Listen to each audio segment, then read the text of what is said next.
പ്രിയ VBG Ramji തൊഴിലാളികളെ നമസ്കാരം. എല്ലാവരും സുഖമായിട്ടിരിക്കുന്നു എന്ന് കരുതുന്നു. അപ്പോൾ നമ്മളിപ്പോൾ വല്ലാത്തൊരവസ്ഥയിലൂടെയാണ് കടന്നുപോയിക്കൊണ്ടിരിക്കുന്നത്. നമ്മളെ തൊഴിലാളികളെ സംബന്ധിച്ചിടത്തോളം വളരെ ബുദ്ധിമുട്ടുള്ള ഒരു സാഹചര്യത്തിലൂടെയാണ് നമ്മളിപ്പോൾ കടന്നുപോയിക്കൊണ്ടിരിക്കുന്നത് അല്ലേ. നമ്മളിപ്പോൾ ഈ സാമ്പത്തിക വർഷത്തിൽ 4 മാസങ്ങൾ കഴിഞ്ഞു. നമ്മുടെ ജോലി ഇല്ലാതെ പല ആൾക്കാർക്കും ജോലിയൊന്നും കിട്ടാതെ, ഒരു ജോലി പോലും കിട്ടാത്ത ആൾക്കാരുണ്ട്. ഇനി 8 മാസങ്ങൾ മാത്രമാണ് നമ്മുടെ മുന്നിൽ ബാക്കിയുള്ളത്. അതായത് ഏകദേശം നമ്മൾ 30 വെച്ച് കൂട്ടുവാണെങ്കിൽ 8 3 24 240 ദിനങ്ങൾ അല്ലേ. അതിൽ തന്നെ 60 ദിനങ്ങൾ നമ്മളെ വിളവെടുപ്പ് പ്രമാണിച്ച് 60 ദിവസം ലീവാക്കണം എന്നുള്ള ഒരു സംഭവം ഉണ്ടല്ലോ. അതിപ്പം വരുവാണെങ്കിൽ അങ്ങനെ 60 പോവും. 2 മാസം അങ്ങനെയും പോയി കഴിച്ച് നമുക്ക് കിട്ടുന്നത് 6 മാസമാണ്. ഇനി 6 × 30 180 ദിനങ്ങളാണ് ഇനി നമുക്ക് മുന്നോട്ടുള്ളത് ഈ ഒരു സാമ്പത്തിക വർഷത്തിൽ. അപ്പോൾ ഈ 180 തൊഴിൽ ദിനങ്ങളിൽ നിന്നാണ് നമുക്ക് 125 തൊഴിൽ ദിനങ്ങൾ തരും എന്ന് പറയപ്പെടുന്നത്. അപ്പോൾ പല പഞ്ചായത്തുകളിലും പറയപ്പെടുന്നത് വെച്ചാൽ രൂപരേഖ പോലും തയ്യാറാക്കിയിട്ടില്ല. ജോലിയെ പറ്റിയുള്ളൊരു തുടങ്ങാത്ത ഒരുപാട് സ്ഥലങ്ങളുണ്ട്. ഏതെങ്കിലും ഒരു സ്ഥലത്തിലൊക്കെ ചെറിയ ചെറിയ വാർഡുകളിലൊക്കെ ചെറിയ എന്തെങ്കിലും പണിയൊക്കെ തുടങ്ങിയെന്നല്ലാതെ പൂർണ്ണമായിട്ടും തുടങ്ങാത്ത ഒരുപാട് സ്ഥലങ്ങളുണ്ട് ഇപ്പോഴും. അപ്പോൾ എങ്ങനെയാണ് ഇത് ഇനി വരാൻ പോകുന്നതെന്ന് നമുക്ക് അറിയില്ല. എന്തായാലും നമുക്ക് കാത്തിരുന്ന് കാണുക, അത്രയേ ഉള്ളൂ വേറെന്താ ചെയ്യുക. ഇപ്പം നമുക്ക് ആരോട് പരാതി പറഞ്ഞിട്ടും ഒന്നും കാര്യമില്ല. കാരണം ഇത് പല രീതിയിലാണ് പറയപ്പെടുന്നത്. ഒന്ന്, വ്യക്തമായിട്ടുള്ളൊരു പുതിയൊരു പ്രൊജക്റ്റ് വരുമ്പോൾ വ്യക്തമായിട്ടുള്ളൊരു ഐഡിയ ആർക്കും ഇല്ല. അപ്പോൾ അതിനെപ്പറ്റിയൊക്കെ ഇപ്പോൾ മെമ്പർമാരുടെ വാർഡ് മെമ്പർമാരടക്കമുള്ള ആൾക്കാർക്കൊക്കെ ട്രെയിനിങ് കഴിഞ്ഞിട്ടുണ്ട്. ഇനി അടുത്ത ദിവസങ്ങളിലായിട്ട് നമ്മുടെ ഓഫീസേഴ്സിനോ മറ്റുള്ള പഞ്ചായത്തിലുള്ള ആൾക്കാർക്കൊക്കെ ട്രെയിനിങ് ഉണ്ട് എന്നാണ് പറയുന്നത്. അപ്പോൾ അവരെ സംബന്ധിച്ചിടത്തോളം അവർക്കും എന്തെന്ന് വെച്ചാൽ അവരെ താൽക്കാലിക ജീവനക്കാരുടെയൊക്കെ കാര്യം എന്താണ്, അവർക്ക് ജോലി ഉണ്ടാകുമോ, അങ്ങനത്തെ കാര്യങ്ങളൊക്കെ ഉള്ളത് കൊണ്ട് തന്നെ അവരും ആകെ ഒരു പ്രശ്നത്തിലാണുള്ളത്. എന്തായാലും ശരി.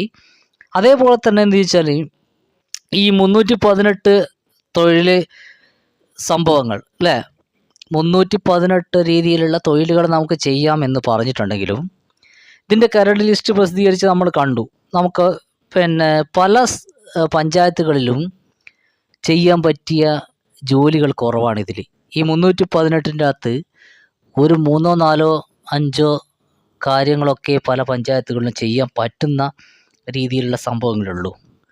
അതായത് നമ്മുടെ കാർഷിക മേഖലയിൽ ചെയ്യാൻ പറ്റുന്ന വളരെ കുറഞ്ഞ മറ്റുള്ള കാര്യങ്ങളിലേക്കാണ് കൂടുതൽ ഊന്നൽ നൽകിയിട്ടുള്ളത് കൊണ്ട് തന്നെ അതൊരു പ്രശ്നം തന്നെയാണ്. ഇത് എന്ത് വെച്ചാൽ അതേപോലെ തന്നെ നമ്മുടെ തൊഴിൽ എടുക്കുന്ന പറമ്പിൻ്റെ സമ്മതം കിട്ടാൻ നമുക്ക് വളരെ ബുദ്ധിമുട്ടാണ്. പുതിയ പുതിയ രീതിയിലുള്ള സാധനങ്ങൾ വരുമ്പോൾ അതിന് സ്ഥല ഉടമകൾ എത്രത്തോളം തയ്യാറാവും എന്നുള്ളത് ഒരു പ്രശ്നം തന്നെയാണ്. അപ്പോൾ നമുക്ക് ആ നികുതി ഷീട്ട് കിട്ടിയ ആ സ്ഥലം സമ്മതം കിട്ടിയാൽ മാത്രമല്ലേ ആ പറമ്പത്ത് ചെയ്യാൻ പറ്റൂ. അപ്പോൾ അതിൻ്റെ ഒരു പ്രശ്നവും നിലനിൽക്കുന്നുണ്ട്. അപ്പോൾ അങ്ങനെ എന്തായാലും നമ്മളിപ്പോൾ ഇനി പണി എത്രത്തോളം കിട്ടും, എന്തൊക്കെയാണ് സ്ഥിതി എന്നൊന്നും അറിയില്ല. എന്തായാലും ശരി, നമുക്ക് എന്ത് ചെയ്യുക, ഇതിൽ നിന്ന് 125 തൊഴിൽ ദിനങ്ങൾ കിട്ടട്ടെ, 400 രൂപ വെച്ച് എല്ലാവർക്കും കിട്ടട്ടെ എന്ന് പ്രത്യാശിക്കാം. നടക്കുമെന്ന് ഇപ്പോഴത്തെ അവസ്ഥയിൽ നമുക്ക് പൂർണ്ണമായിട്ടും പറയാൻ പറ്റുമോ ഇല്ലയോ എന്നൊക്കെ അറിയില്ല. എന്തായാലും ശരി, നമുക്ക് നോക്കാം. അപ്പോൾ പ്രിയമുള്ളവരെ, ശരി, നമുക്ക് വിഷയത്തിലേക്ക് വരാം. നമ്മൾ ഇതുവരെ തൊഴിലാളികളുടെ വിവരങ്ങളും ജോലി കാര്യങ്ങളും മറ്റ് വിവരങ്ങളൊക്കെ ലഭിക്കാൻ വേണ്ടിയിട്ട് മഹാത്മാഗാന്ധി ദേശീയ ഗ്രാമീണ തൊഴിലുറപ്പ് പദ്ധതി അഥവാ MGNREGAയിൽ ഉപയോഗിച്ചിരുന്ന ഒരു ആപ്പായിരുന്നു ജന്മൻ രേഖ അല്ലേ. അപ്പോൾ ഇപ്പോൾ പല ആൾക്കാരും കമൻറ്റിലും ഒക്കെ പറയുന്നുണ്ട്, ഇപ്പോൾ ജന്മൻ രേഖ കിട്ടുന്നില്ലല്ലോ, ജന്മൻ രേഖ കിട്ടുന്നില്ല. അപ്പോൾ അതിനെ വേണ്ടിയിട്ട് VBG റാംജിയിൽ അവതരിപ്പിച്ചിരിക്കുന്ന പുതിയൊരു ആപ്പാണ് ജൻ ഗ്രാം. അപ്പോൾ ഇത് ഒരു പുതിയൊരു ആപ്പാണ് അല്ലേ. അപ്പോൾ നമ്മൾ ഇനിയിപ്പോൾ അതിനെപ്പറ്റി നമ്മൾ പഠിക്കണം.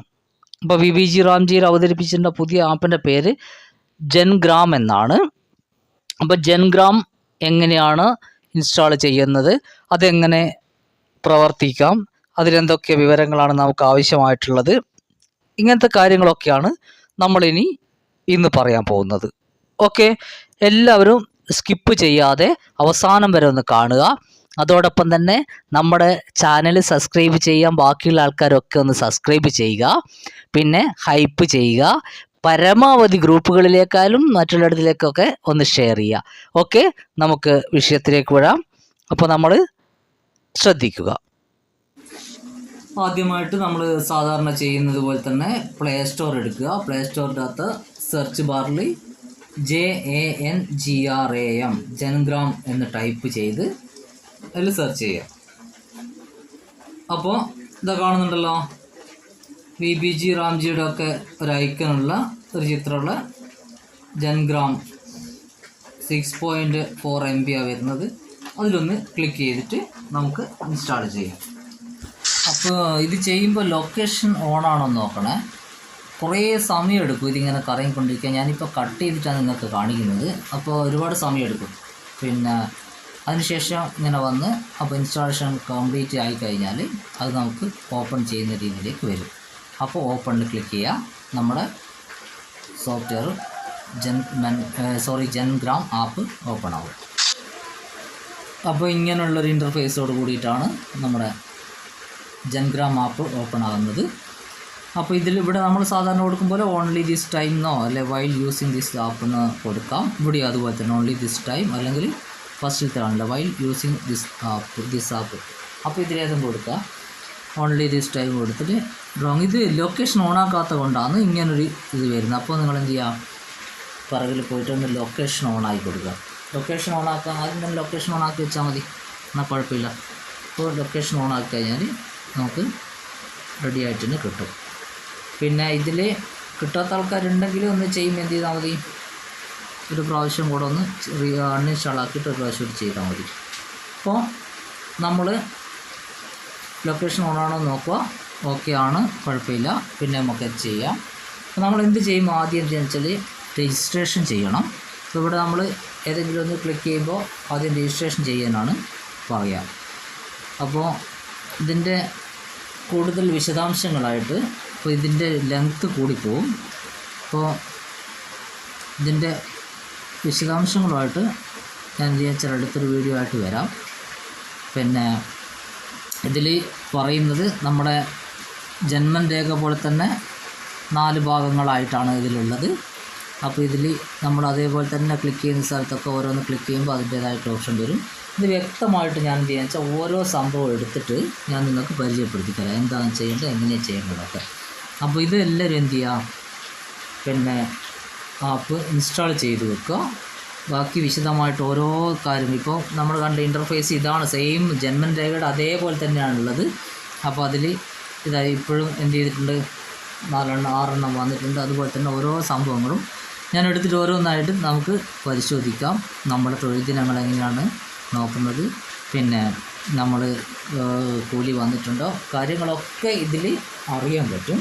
അപ്പോൾ മറ്റേ തൊട്ടടുത്ത് തന്നെ ദിവസങ്ങളിൽ ഞാൻ എന്ത് ചെയ്യാം, ഇതിൻ്റെ വിശദാംശങ്ങളായിട്ട് നിങ്ങൾ വരാം, എങ്ങനെയാണിത് ചെയ്യുന്നത്.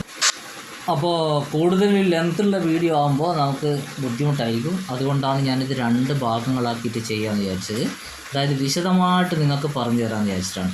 മറ്റത് ജസ്റ്റ് പറഞ്ഞു പോയിട്ട് കാര്യമില്ല, അത് എല്ലാ ചാനലുകളും ചെയ്യുന്നതാണ്. ജസ്റ്റ് ഇങ്ങനെ ഒരു സംഭവം ഉണ്ട് പറഞ്ഞു. അപ്പോൾ ഞാനെന്ത് ചെയ്യുക, നിങ്ങൾക്ക് വിശദമായിട്ട് നമുക്ക് ഉപകരിക്കുന്ന രീതിയിൽ ഞാൻ പറഞ്ഞു തരാം, എന്തൊക്കെയാണ് വേണ്ടത്, എന്തൊക്കെയാണ് ചെയ്യേണ്ടത്, ഇതിലെന്തൊക്കെയാണ് കാണുന്നത്. അപ്പോൾ നിങ്ങൾ ചെയ്തു വെച്ചിട്ടുള്ള ആൾക്കാർ കിട്ടുന്നുണ്ടോ എന്നൊന്ന് നോക്കി നോക്കുക. താഴെ നിങ്ങൾ എന്ത് ചെയ്യുക, രജിസ്ട്രേഷൻ ചെയ്യുന്ന സമയത്ത് നിങ്ങളുടെ ഡീറ്റെയിൽസൊക്കെ കൊടുക്കുക, മൊബൈൽ നമ്പർ കൊടുക്കുക, അതിലേക്കൊരു OTP വരും. അതിനുശേഷം എന്ത് ചെയ്യുക, നമ്മൾ സാധാരണ ചെയ്യുന്നത് പോലെ തന്നെ നിങ്ങളുടെ ഡീറ്റെയിൽസൊക്കെ പൂരിപ്പിച്ച് കൊടുക്കുക. ഇനി താഴെ ഫാമിലി ID എന്നുള്ളൊരു ഓപ്ഷൻ വരും. പിന്നെ ആ ഫാമിലി ID ഓപ്ഷൻ വരുന്ന സമയത്ത് അവിടെ എന്ത് ചെയ്യുക, നമ്മുടെ അതിന് തൊട്ട് താഴെയായിട്ട് ഫാമിലി IDയിൽ ചിലപ്പോൾ എന്ത് ചെയ്യുക, തൊഴിൽ കാർഡ് നമ്പർ അടിച്ചു കൊടുത്താൽ ചിലപ്പോൾ കിട്ടണമെന്നില്ല. അതിന് തൊട്ട് താഴെ ജോബ് കാർഡ് നമ്പർ എന്ന് പറഞ്ഞൊരു സാധനമാണ്. അവിടെ നിങ്ങൾ അടിച്ചു കൊടുക്കുക. ഇപ്പോൾ അടിക്കുന്ന സമയത്ത് എന്ത് ചെയ്യുക, KL ബാർ അങ്ങനെ അതിൽ നിങ്ങളുടെ പുസ്തകത്തിൽ നോക്കിയിട്ട് അതിലുള്ളതുപോലെ തന്നെ അടിച്ചിട്ട് സെർച്ച് ചെയ്ത് നോക്കിയാൽ നിങ്ങളുടെ ഡീറ്റെയിൽസ് കിട്ടും. ഇനി നമുക്ക് എന്ത് ചെയ്യാം, അതിനെപ്പറ്റി ഞാൻ വിശദമായിട്ട് പറയുന്നുണ്ട്. എന്തായാലും നിങ്ങൾ എന്ത് ചെയ്യുക, ജസ്റ്റ് ഇപ്പോൾ ഞാൻ സാധാരണ നിങ്ങൾക്ക് നോർമലി ഒന്ന് നോക്കാൻ വേണ്ടിയിട്ട് അങ്ങനെ ഒന്ന് പറഞ്ഞു തന്നേ ഉള്ളൂ. അപ്പോൾ ആദ്യം എന്ത് ചെയ്യണം, രജിസ്ട്രേഷൻ എടുക്കണം. അപ്പോൾ ഈ ജന്മരേഖൻ്റെ ഏറ്റവും ഇടത് ഭാഗത്ത് മുകളിലായിട്ട് കാണുന്ന ആ ഒരു 3 വരയുണ്ട്. 3 വരയിൽ ക്ലിക്ക് ചെയ്തിട്ട് താഴെ രജിസ്ട്രേഷൻ ഉണ്ട്. അതിൽ രജിസ്റ്റർ ചെയ്ത് കഴിഞ്ഞാൽ നമുക്ക് എന്ത് ചെയ്യാം, ബാക്കിയുള്ള കാര്യങ്ങൾ നോക്കാൻ പറ്റും. അപ്പോൾ ഇത്രയും കാര്യങ്ങളാണ് ഇന്നത്തെ വീഡിയോയിലൂടെ പറഞ്ഞിട്ടുള്ളത്. അപ്പം ബാക്കി വിശദമായിട്ടുള്ള കാര്യങ്ങളുമായിട്ട് ഇനി ഒരുപാട് കാര്യങ്ങൾ നമുക്ക് പറയാനുണ്ട്. ബാക്കി വിശദമായിട്ടുള്ള കാര്യങ്ങളുമായിട്ട് അടുത്ത വരാം. അപ്പോൾ എന്തായാലും നിങ്ങളെല്ലാവരും എന്ത് ചെയ്യുക, ഈ കാണാത്ത ആൾക്കാർ, സബ്സ്ക്രൈബ് ചെയ്യാത്ത ആൾക്കാർ കാണുന്നുണ്ടെങ്കിൽ സബ്സ്ക്രൈബ് ചെയ്യുക, അപ്പോൾ ഹൈപ്പ് ചെയ്യുക, പിന്നെ പരമാവധി ഷെയർ ചെയ്യുക. അപ്പോൾ എല്ലാവർക്കും നല്ലൊരു ശുഭദിനം ആശംസിച്ചുകൊണ്ട് നിർത്തുകയാണ്. നന്ദി, നമസ്കാരം.